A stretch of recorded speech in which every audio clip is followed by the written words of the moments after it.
Bonjour et bienvenue. Aujourd'hui, on va traiter de corriger le problème de l'examen national 2016, session de rattrapage, branche sciences expérimentales. Le problème est composé de deux parties. Voyons la première partie du problème. Soit G, la fonction définie sur l'intervalle 0 plus l'infini prévu de 0, par G de x est égal 2 sur x moins 1 plus 2 logarithme népérien de x. Le tableau suivant donne les variations de la fonction g sur 0 plus l'infini. Ouvrons 0. Ça, c'est le tableau de variation. Question 1. Calculer g de 1.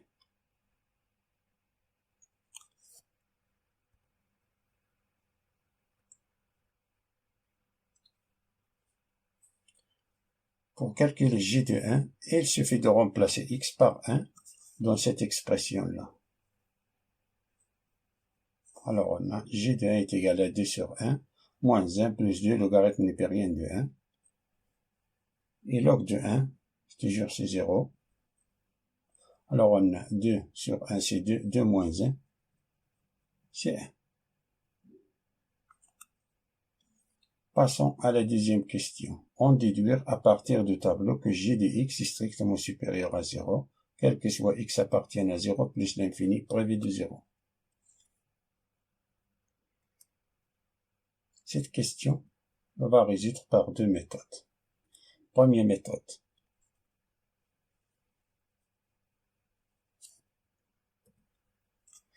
On observe d'après le tableau de variation que g de 1 si on a plus est strictement décroissante et croissante à l'heure. Le point 1, g de 1, c'est le minimum absolu. Et g de 1, c'est 1, c'est-à-dire le point 1, 1, c'est le minimum absolu. Ce qui veut dire que g de x est strictement supérieur ou égal à 1. Et 1 est strictement supérieur à 0. Quel que soit x appartient à l'intervalle 0 plus l'infini. Alors on a démontré que g de x est strictement supérieur à 0 pour tout x appartient à 0 plus l'infini.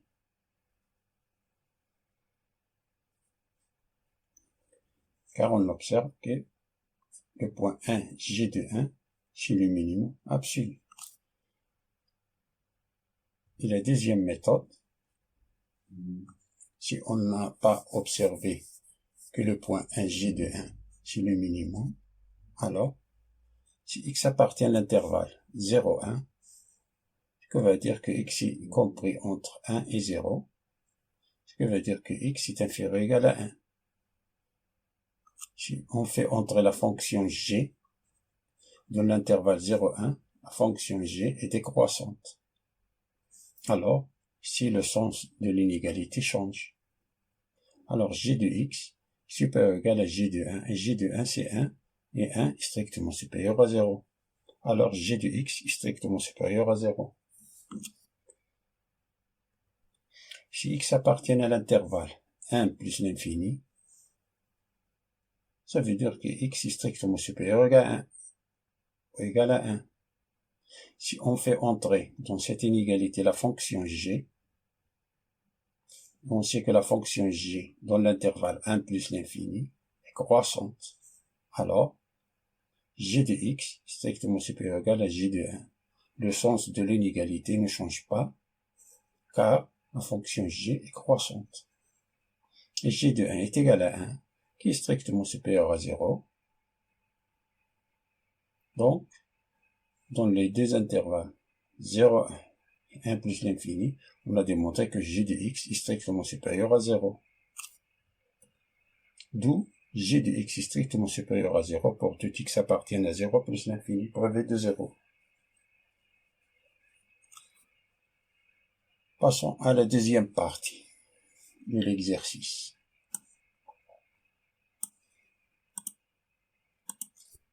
Il dit le suivant. On considère la fonction numérique f définie sur 0 plus l'infini par f de x est égal à 3 moins 3x plus 2 facteurs de x plus 1 facteur de logarithme népérien de x, soit C de f, sa courbe représentative dans un repère orthonormé OIG, unité de centimètre. Question 1. Montrer que limite de f de x quand x tend 0 plus est égal à moins de l'infini et interpréter géométriquement ce résultat.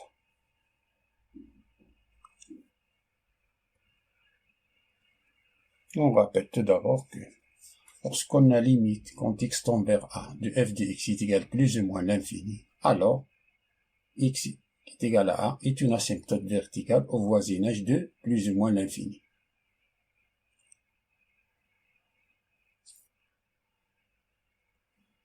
Limite en 0 plus de f de x est égal à limite en 0 plus de tout cela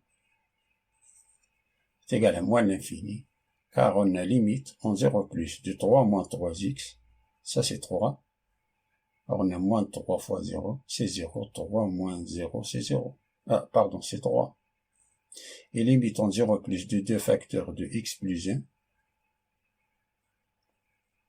ce bloc-là, 0 plus 1, c'est 1, 1 fois 2, c'est 2, et limite en 0 plus de logarithme népérien de x, c'est moins l'infini. Alors on a, ça c'est 2, 2 fois moins l'infini, c'est moins l'infini, et moins l'infini, plus 3, c'est moins l'infini.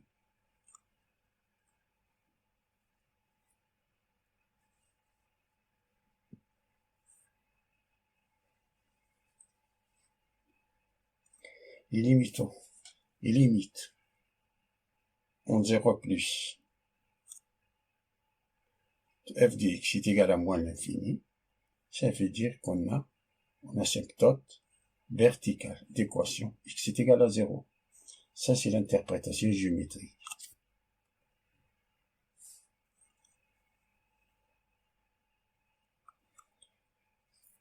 Passons à la question 2a, qui nous dit de montrer que limite en plus l'infini de f de x est égal à plus l'infini. Remarquez que f de x est égal à x facteur de 3 sur x moins 3 plus 2 facteur de 1 plus 1 sur x, logarithme népérien de x.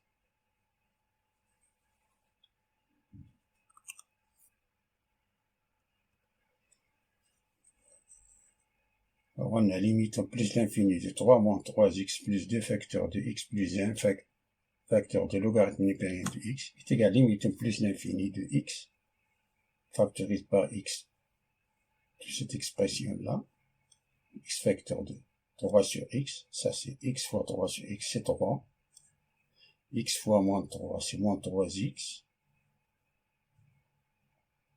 on a 2 logarithme népérien de x, c'est lui-même, factorise x plus 1, ce qu'on factorise par x. Alors on a x fois 1 c'est x fois 1 sur x, c'est 1. Car on a x appartient à l'intervalle 0 plus l'infini.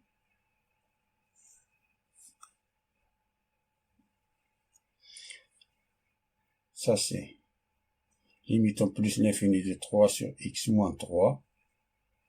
3 sur x, ça c'est 3 sur plus l'infini, c'est 0. 0 moins 3, c'est moins 3. Et limite en plus l'infini de 1 plus 1 sur x. 1 sur x. 1 sur plus l'infini, c'est 0. 1 plus 0, c'est 1. Et limite en plus l'infini du logarithme népérien de x, c'est plus l'infini. Alors on a, ça c'est moins 3. Ça c'est 1. Plus l'infini fois 1, c'est plus l'infini. 2 fois plus l'infini, c'est plus l'infini. Moins 3 plus l'infini, c'est plus l'infini. Et plus l'infini fois plus l'infini, c'est plus l'infini.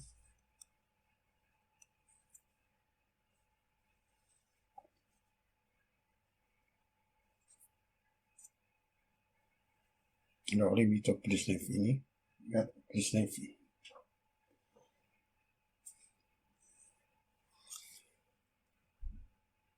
Passons à la question B.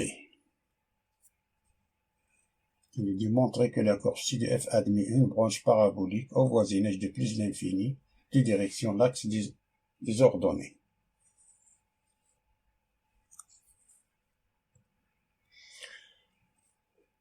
On rappelle tout d'abord que lorsqu'on a limite quand x tend vers a appartient à R, c'est un réel de f de x est égal plus ou moins l'infini, implique que x est égal à 1 est une asymptote verticale. Et lorsqu'on a limite quand x tend vers plus ou moins l'infini de f de x est égal à A réel implique que y est égal à A est une asymptote horizontale. Si cet A-là est égal plus ou moins l'infini, signifie qu'il n'y a pas d'asymptote horizontale au voisinage de plus ou moins l'infini. Alors, voyons s'il existe l'asymptote oblique qui est de la forme y est égal m de x plus n, avec m est égal limite quand x tend vers plus ou moins l'infini de f de x sur x, in est égal limite quand x tend vers plus ou moins l'infini de f de x moins m de x. Ce m là, c'est le même que celui-là. Ce m là, c'est le même que celui-là. Si m qui est égal à limite quand x tend vers plus ou moins l'infini de f de x sur x est égal à 0, alors la courbe a une branche parabolique de direction OX. Si m est égal plus ou moins l'infini, alors la courbe a une branche parabolique de direction OY. Si m est un réel différent de 0, alors il va falloir trouver la valeur de n. Et n qui est égal à limite quand x tend vers plus ou moins l'infini de f de x moins m de x. Et si n est égal à plus ou moins l'infini, alors la courbe a une branche parabolique de direction la droite y est égal à m de x. Si n appartient à R, alors l'asymptote oblique est la droite d'équation cartésienne i est égal à m de x plus n.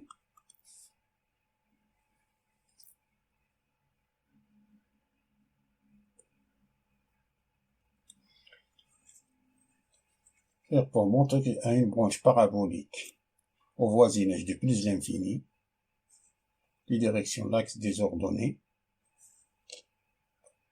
c'est-à-dire qu'on a limite en plus l'infini de f de x sur x, on est de ce cas-là, c'est égal plus ou moins l'infini. Alors on a limite en plus l'infini de f de x sur x est égal limite au plus l'infini de x. On remplace f de x par cette expression-là, x facteur. C'est x facteur de 3 sur x moins 3 plus 2 facteur de 1 plus 1 sur x facteur de logarithme népérien de x sur x.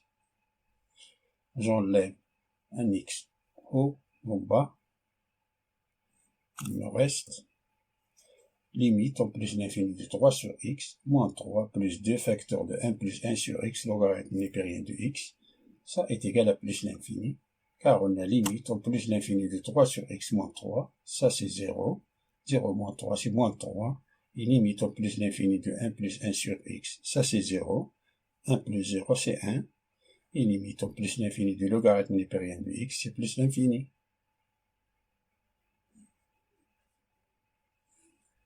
On a 2 fois 1, c'est 2, 2 fois plus l'infini, c'est plus l'infini, et plus l'infini moins 3, c'est plus l'infini.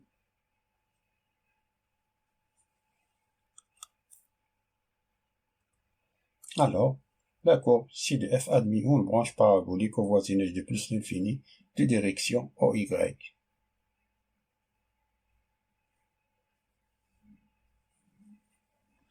Sens positif car on a ici plus, sens positif en haut.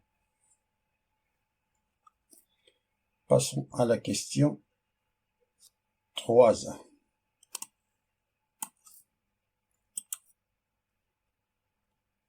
Démontrer que quel que soit x appartienne à 0 plus l'infini, privé en 0, f' de x est égal à j de x.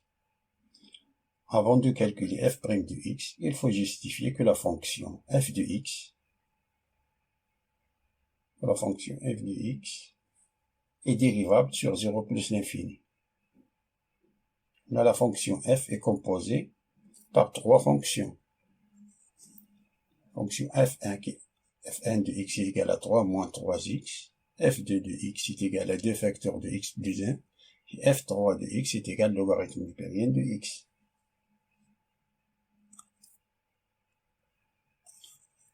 Fonction f1, c'est une fonction linéaire et est dérivable sur R, en particulier sur 0 plus l'infini, prévu 0.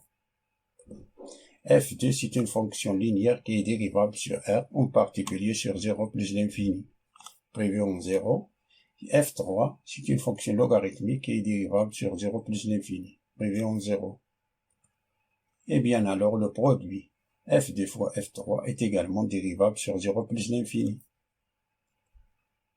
Et la somme f1 plus f2 f fois f3 est également dérivable sur 0 plus l'infini. D'où f est égal à f1 plus f2 fois f3 est dérivable sur 0 plus l'infini.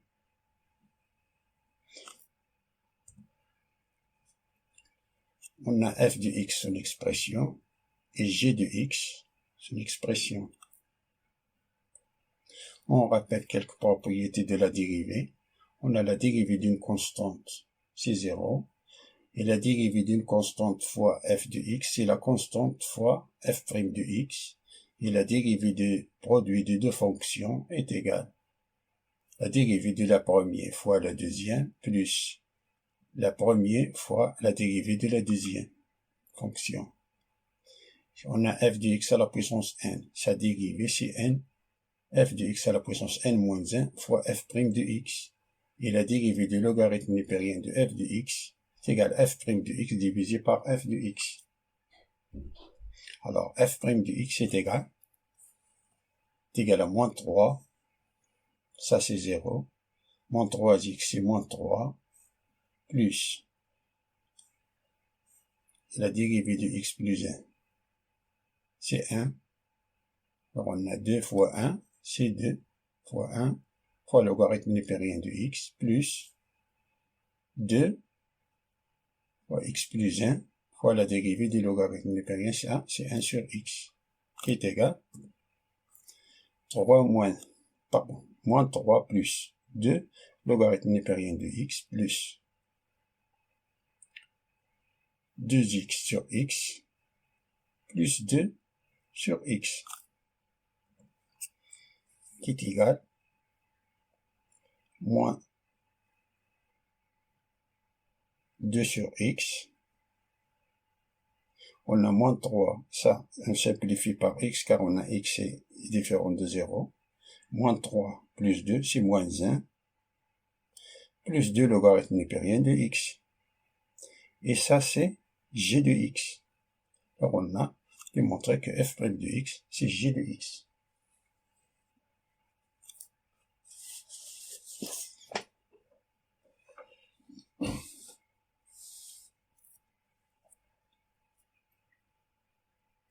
Passons à la question B. On déduit que la fonction f est strictement croissante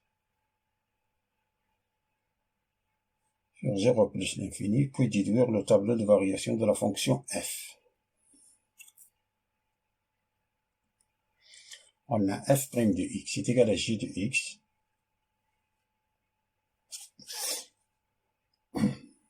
C'est-à-dire que le signe de f' de x est celui de g de x.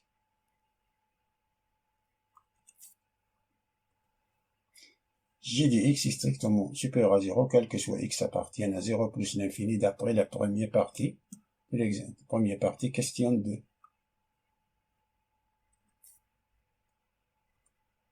D'où f' de x est strictement supérieur à 0 pour tout x appartienne à 0 plus l'infini. Ce qui implique que f est strictement croissante sur 0 plus l'infini.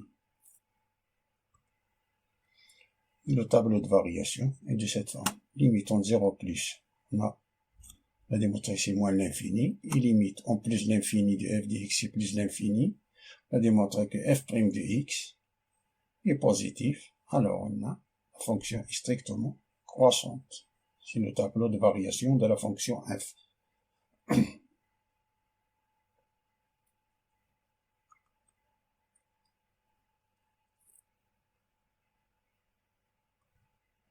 Passons à la question 4, qui nous dit 4a, montrer que I, le point I de coordonnées 1, 0 est un point d'inflexion de la courbe C de F.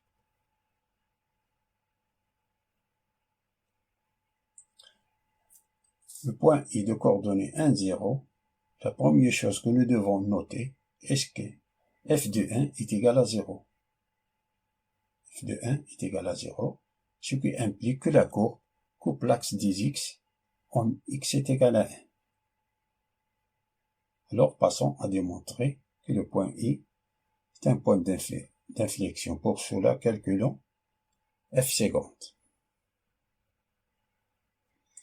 On a f' de x est égal à g de x d'après 3a, ce qui implique que f seconde de x est égal à g' de x. Et d'après le tableau de variation de g, on a f seconde de x est égal à g' de x. Appliqué sur le tableau de variation négatif, positif. Alors, puisque la courbe, puisque c'est de f, on a changement de concavité, alors le point I, coordonnée 1, 0, est un point d'inflexion.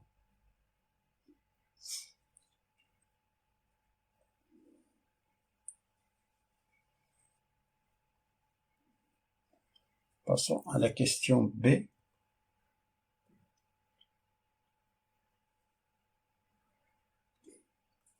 D'après le tableau de variation de la première partie du problème, faut que si de f change de concavité, alors 1 est un point d'inflexion.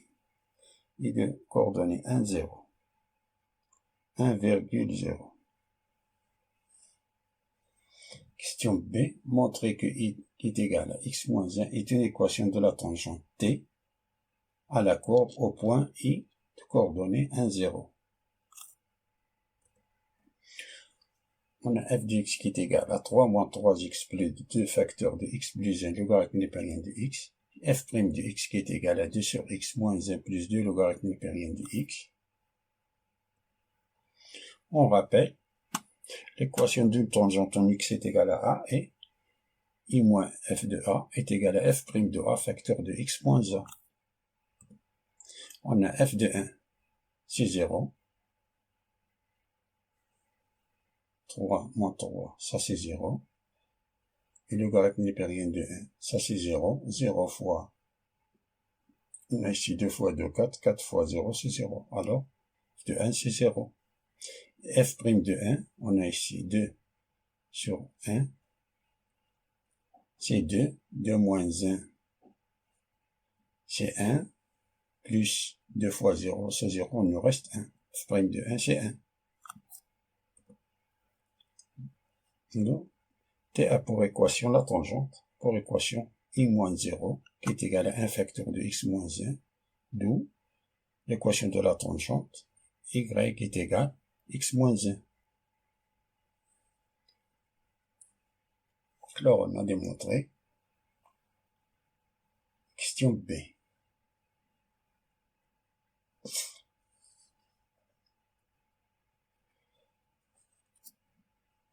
Passons à la construction.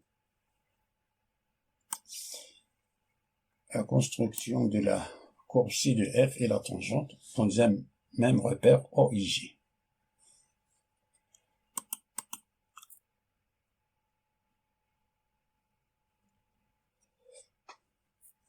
Les étapes à suivre pour la construction d'un courbe ci de f sont 5. 1, 2, 3, 4, 5.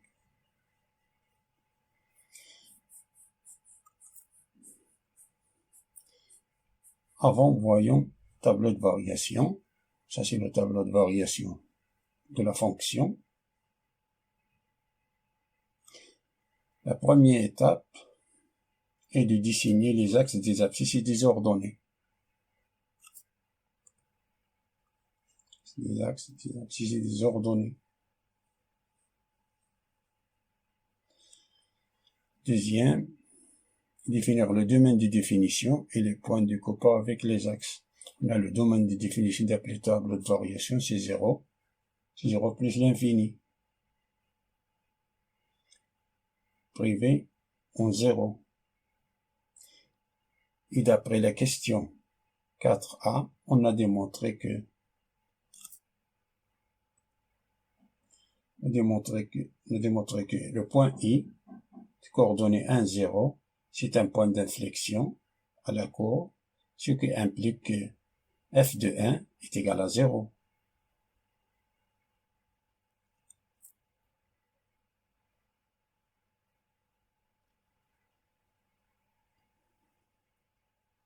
C'est-à-dire que la courbe ci de f coupe l'axe des abscisses en x est égal à 1.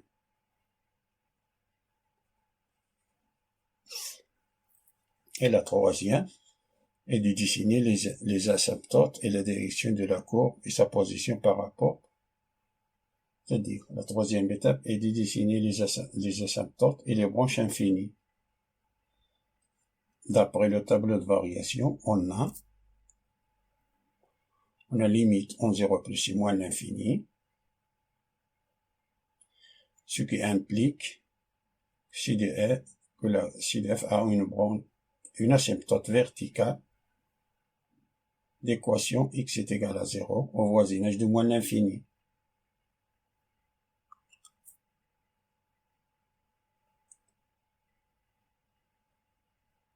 X est égal à 0, on a ça, c'est l'asymptote verticale, c'est une asymptote, c'est l'axe des ordonnées, ça c'est l'axe des ordonnées. Cela signifie que, graphiquement, la distance entre les courbes et l'asymptote verticale x est égal à 0, l'axe des ordonnées, tombe vers 0, cette distance-là tombe vers 0. C'est-à-dire que la courbe se rapproche de plus en plus près de l'asymptote sans jamais la toucher au voisinage de moins l'infini. La trajectoire de la courbe passe par ici, plus ou moins. On a encore la limite en plus l'infini de f de x est égal à plus l'infini, et limite en plus l'infini de f de x sur x est égal à plus l'infini.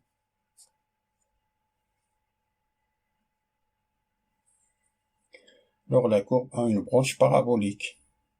Une branche parabolique au voisinage de plus l'infini de direction au y.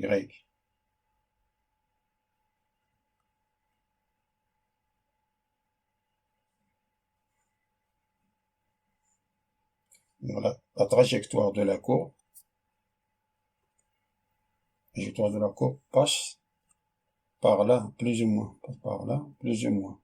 Cela signifie que la courbe se comporte comme une parabole d'axe au y, comme une parabole.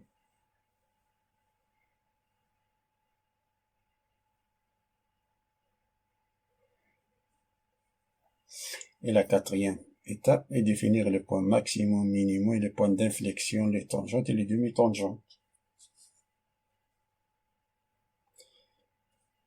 La question 4b, on a démontré que la tangente y est égale à x moins 1 est une tangente à la courbe au point 1, 0.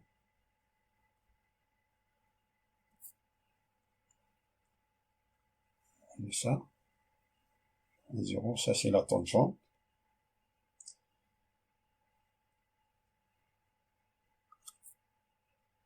Et que point I est un point d'inflexion à la courbe. Point 1, 0 est un point d'inflexion à la courbe.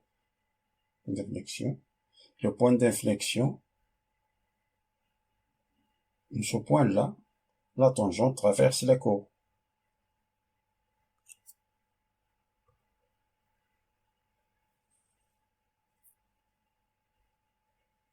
Le cinquième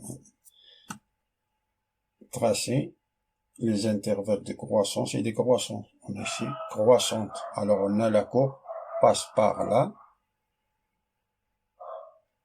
traverse ce point-là, le traverse la tangente, car c'est un point d'inflexion, le traverse.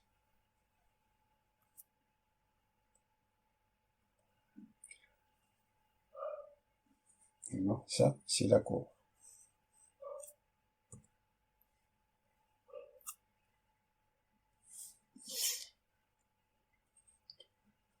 Passons à la question 5. A. Montrer que l'intégrale de 1 à 2, 1 plus x sur 2 d de x est égal à 7 quarts.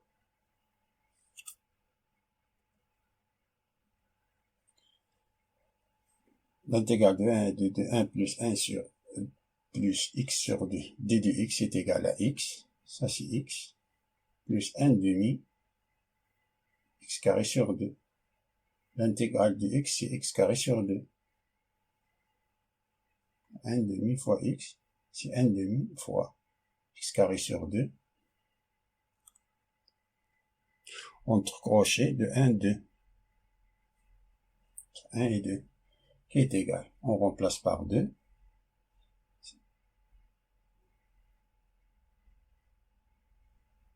2 plus 2 au carré c'est 4. 4 divisé par 4. 2 fois 2 c'est 4. 4 divisé par 4 c'est 1.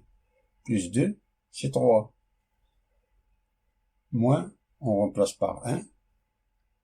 On remplace x par 1, c'est 1. Moins 1 quart. 1 au carré c'est 1. Divisé par 4. Qui est égal.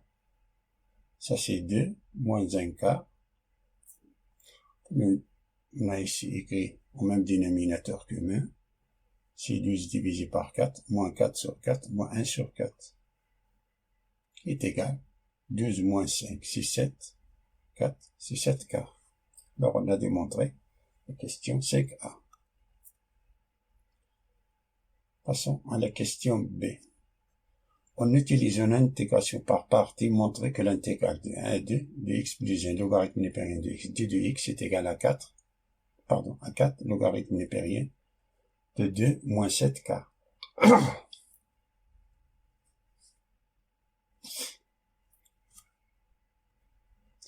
L'intégration, la forme de l'intégration par partie est de la forme l'intégrale de e d de v est égal à ev moins l'intégrale de v d de e. Il est pratique d'utiliser la méthode d'intégration par partie lorsque nous avons devant un intégral d'une fonction d'arc seulement, un logarithme seulement, ou un produit de deux fonctions appartenant à deux parmi ces 5 types de fonctions. Fonction inverse, fonction logarithmique, fonction algébrique, fonction trigonométrique et les fonctions exponentielles.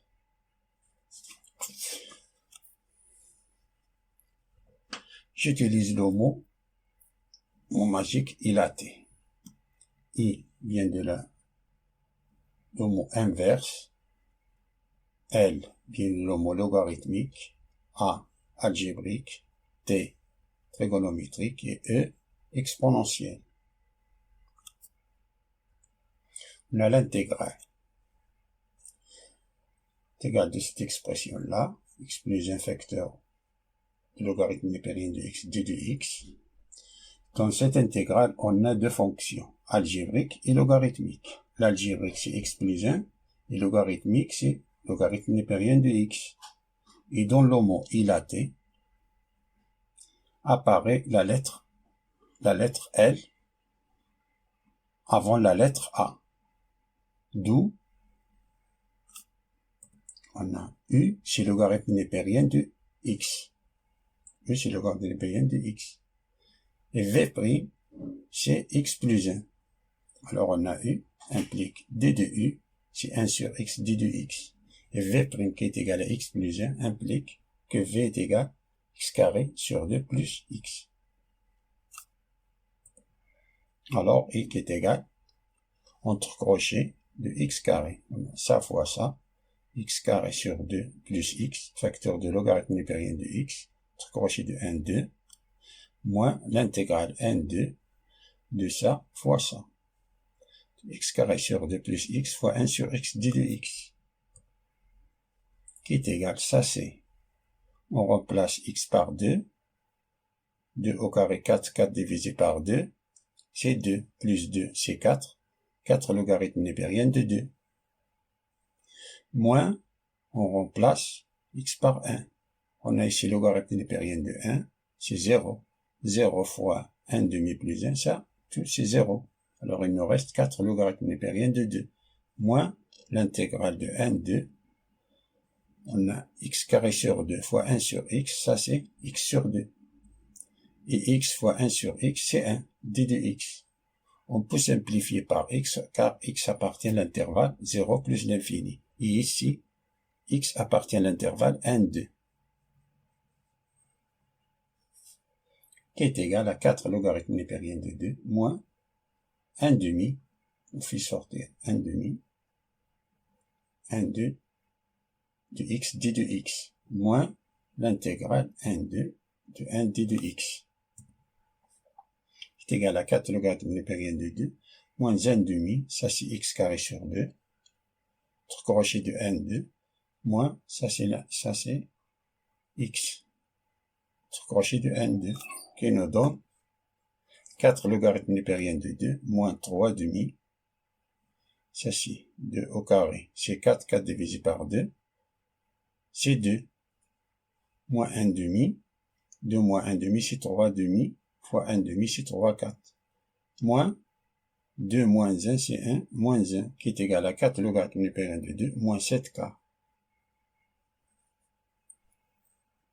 Alors on a démontré cette égalité-là. Passons à la question C. D'après la graphique C de F et au-dessous des axes des abscisses, y est égal à 0, alors l'aire de domaine, plan délimité par la courbe C de F d'axe des abscisses et les deux droites d'équation x est égal à 1 et x est égal à 2 et l'intégrale 1 à 2 de valeur absolue de f de x moins y est égal à l'intégrale 1 à 2 valeur absolue de f de x, car on a y c'est 0. L'axe des abscisses, y est égal à 0. L'intégrale 1 à 2 de f de x, qui est égal à l'intégrale de 1 à 2 de cette expression-là, ça c'est f de x, est égal à 1 à 2 de 3 moins 3x d de x plus est égal à 1 à 2 de 2 facteur de x plus 1 logarithme népérien de x d de x qui est égal à 3, l'intégrale de 1 à 2 de 1 moins x d de x plus 2 facteur 1, 2 de x plus 1 logarithme népérien de x. Ça c'est, précédemment on a calculé cette intégrale-là, c'est 4 logarithme népérien de 2 moins 7k, mais là, celle-là, multiplié par 2, celle-là, ça c'est x moins x carré sur 2, crochet de 1, 2 fois 3, qui est égal, ça c'est 4 demi, c'est 2, 2, 2 moins 2, c'est 0, il nous reste 1, 1, moins 1, c'est 1 demi, c'est 3 demi, on a ces 3 demi, plus 8 logarithme népérien de 2, moins 7 demi, unité de l'aire, qui est égal 3 demi moins 7 demi, il nous reste moins 4 demi car on a le même dénominateur, c'est moins 4 demi c'est moins 2, non, moins 2 plus 8, logarithme népérien de 2, unité de l'aire.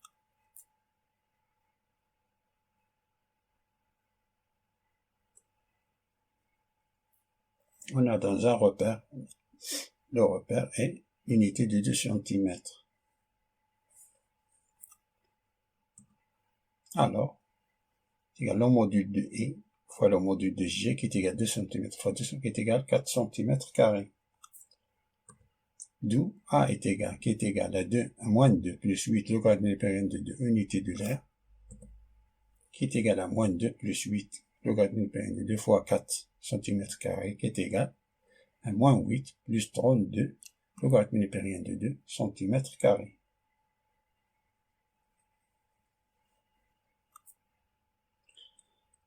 Passons à la 6e question, qui nous dit de résoudre graphiquement de l'intervalle 0 plus l'infini privé de 0, l'inéquation x plus 1 fois logarithme népérien de x est supérieur ou égal à 3 demi de x moins 1. On a quel que soit x appartient à 0 plus l'infini, on a x plus 1 logarithme népérien de x est supérieur ou égal à 3 demi x moins 1, et qui va dire qu'on a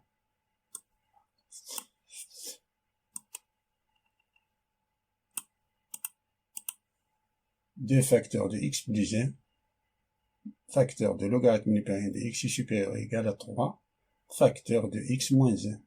On a multiplié les deux membres de l'inéquation par 2.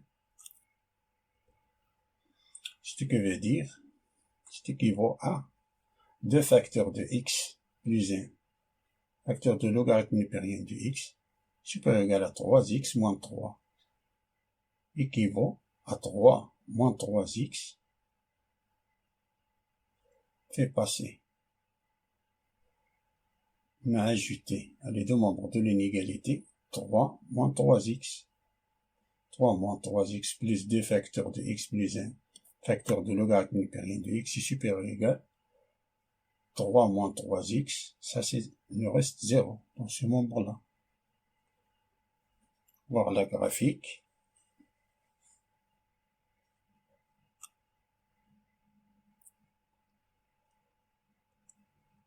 On a x strictement supérieur ou égal à 1. Pour que cette équation soit vraie, il faut que x strictement supérieur ou égal à 1. Alors la solution est 1 plus l'infini.